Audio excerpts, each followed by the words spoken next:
12 سال کا ایک بچہ ہاتھ میں تلوار پکڑے تیز تیز قدموں کے ساتھ ایک طرف لپکا جا رہا تھا۔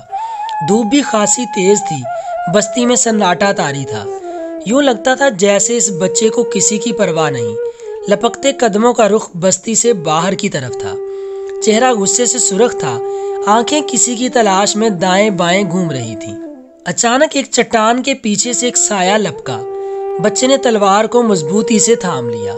آنے والا سامنے آیا تو بچے کا چہرہ خوشی سے کھل اٹھا۔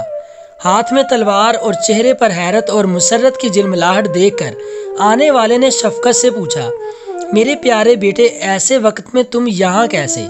بچے نے جواب دیا، آپ کی تلاش میں۔ اس بچے کا نام زبیر تھا، باپ کا نام عوام اور ماں کا نام صفیہ رضی اللہ تعالی عنہا تھا۔ یہ بچہ رسول اللہ صلی اللہ علیہ وآلہ وسلم کا پھوپھی زاد بھائی تھا۔ قصہ یہ پیش آیا تھا کہ مکہ مکرمہ میں افواہ پھیلی کہ پیغمبر صلی اللہ علیہ وآلہ وسلم کو کفار نے پہاڑوں میں پکڑ لیا ہے۔ مکہ میں دشمن تو بہت زیادہ تھے، اس لیے ایسا بھی ہو سکتا تھا۔ حضرت زبیر رضی اللہ تعالی عنہ نے، جن کی عمر 12 سال تھی، فوراً تلوار اٹھائی اور اکیلے ہی آپ صلی اللہ علیہ وآلہ وسلم کی تلاش میں نکل کھڑے ہوئے۔ آخر آپ صلی اللہ علیہ وآلہ وسلم مل گئے۔ پیارے نبی صلی اللہ علیہ وآلہ وسلم نے اس حالت میں دیکھ کر حیرت سے پوچھا، اگر واقعی مجھے پکڑ لیا گیا ہوتا تو پھر تم کیا کرتے؟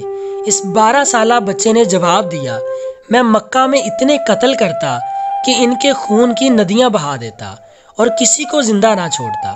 پیارے نبی صلی اللہ علیہ وآلہ وسلم یہ بات سن کر مسکرائے اور جرأت مندانہ انداز پر اپنی چادر مبارک انعام کے طور پر عطا فرمائی۔